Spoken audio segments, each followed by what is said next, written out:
Muezzin calls the followers of Islam to prayer. City folk gather to pray in groups. Wandering tribesmen spread their prayer rugs on the barren desert. Peasant farmers and villagers pause in their day's work. All turn towards Mecca, the holy city, to give voice to their faith in God. Here once flourished the great cities of the ancient world, for the Middle East is the birthplace of our civilization. Here the ancient Egyptians built structures never equaled by modern man. Here is Holy Jerusalem, center of three of the world's major religions, Judaism, Christianity, and Islam. The Dome of the Rock is revered by all three faiths, for here King Solomon built his temples. Here Jesus told his parables, and here Muhammad is said to have ascended into heaven. Great architects of the Middle East, poets, and scholars have added rich threads to the fabric of our culture. But today, the Middle East is largely barren land which nature seems to have forsaken. There is great heat and bitter cold, few resources and little water, and food must be coaxed from the earth by all man's ingenuity.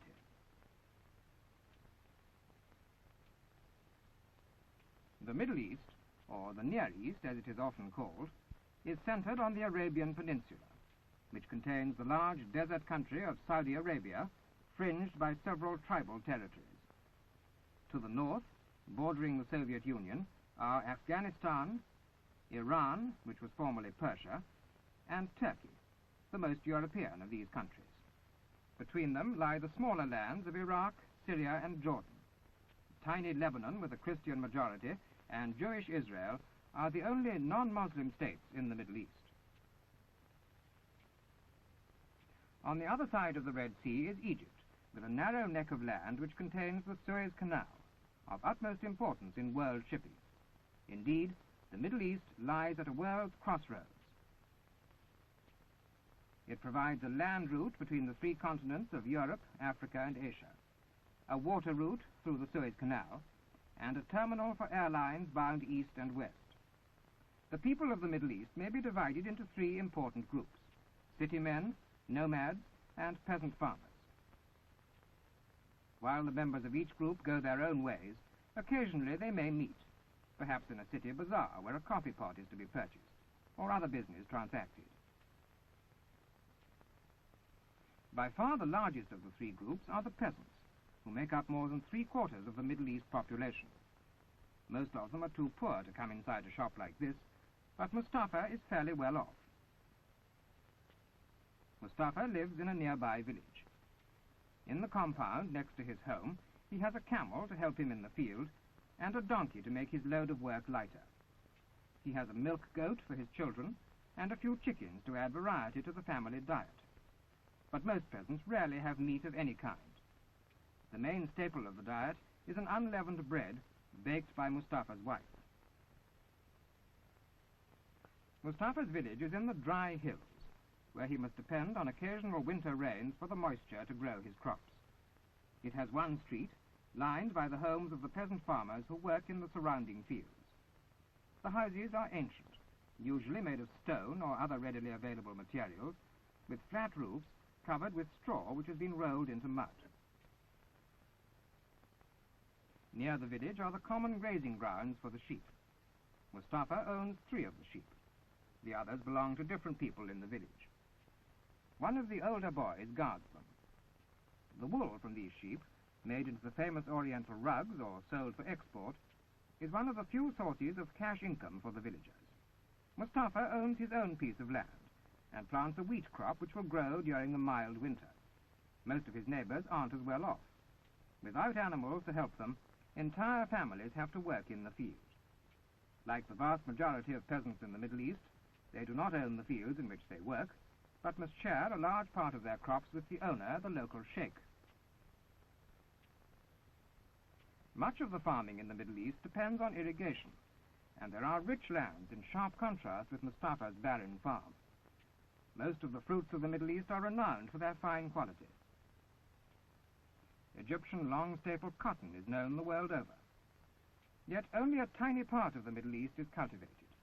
Most of the farmland is along the coastal areas and along the three major rivers of the area, the Tigris and the Euphrates rivers in Iraq, and the Nile River, along whose banks nearly all of the people of Egypt live. The rest of the land, if it is used at all, is suitable only for grazing.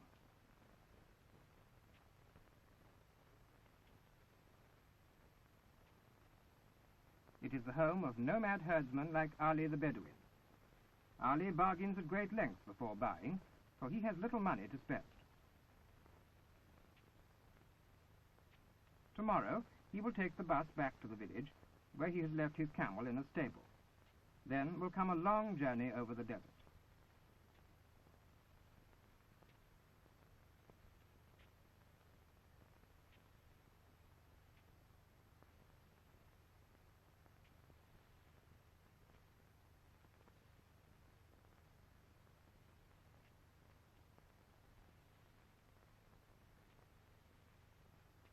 Perhaps Ali's son will be waiting to greet him and to tell him what has happened during the few days he's been away.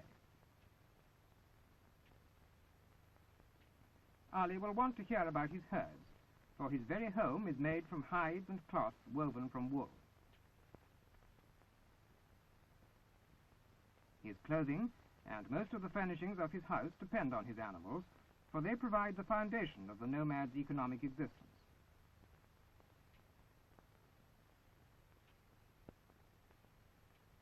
Animals not only provide the nomad with clothing, cloth, milk, and occasionally meat, but also give him a few products to sell for barter or for cash.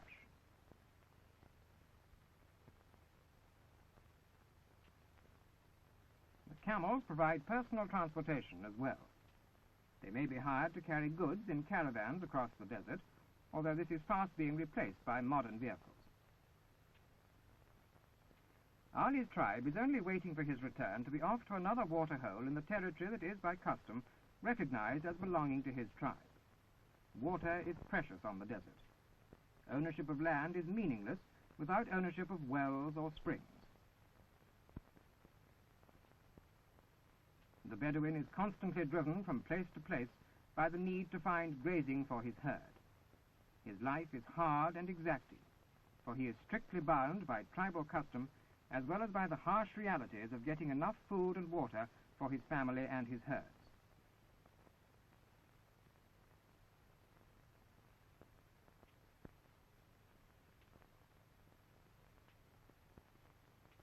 Occasionally, Ali gets money as a guide for caravans or tourists, for he is an expert tracker and can read the face of the desert as easily as we can read a road map. The merchant, Yusuf, represents another important group in the Middle East, the city dwellers. These people are members of a growing middle class. Until recent times, the people of the Middle East were either extremely wealthy and owned magnificent palaces, or were so poor that getting enough to eat was the major problem of the day's work. While growing in importance, these new middle-class people make up only a tiny portion of the inhabitants of the Middle East. Many are influenced by European ideas and have partially adopted European clothing, housing, furnishings, and other Western ways. Education has been more readily available to them, and they have become conscious of the importance of the Middle East in the world, and are aware that attention must be given to world affairs. Many people in the Middle East have developed an ardent nationalistic spirit and have become extremely interested in politics. Their children go to school, learn to read and write. They have their local newspapers, listen to the radio, and the cities have a telephone service.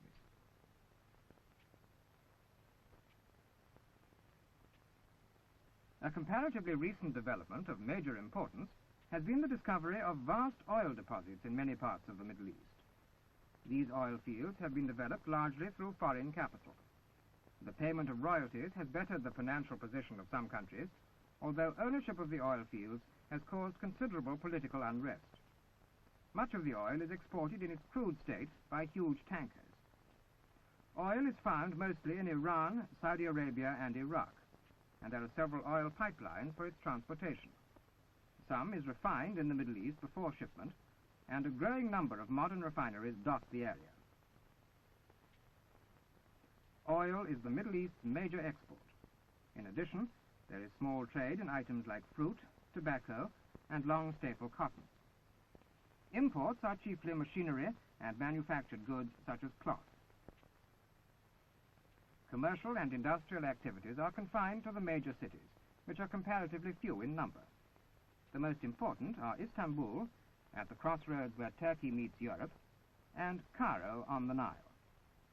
It is the Middle East's oil, however, together with its strategic location, which has made this area important in world affairs. Its new position in the world is slowly bringing changes to the Middle East. There is a new spirit among the university students, and women work and study on an equal basis with men in a sharp break with ancient tradition. Government health centers have been set up in some of the cities. Here and there, new schools have appeared for the children, financed by oil royalties. The use of farm machinery, meager as it is a symbol of the changing times. Old irrigation projects, for thousands of years the same, are being supplemented by new and more efficient ones.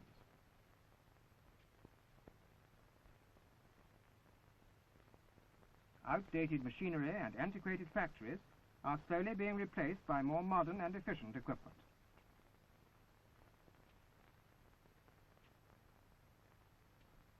Modern communication is quickening the spread of new ideas.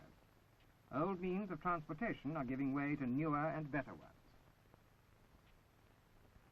The caravan is dying out in favor of the bus, the truck, and the aeroplane.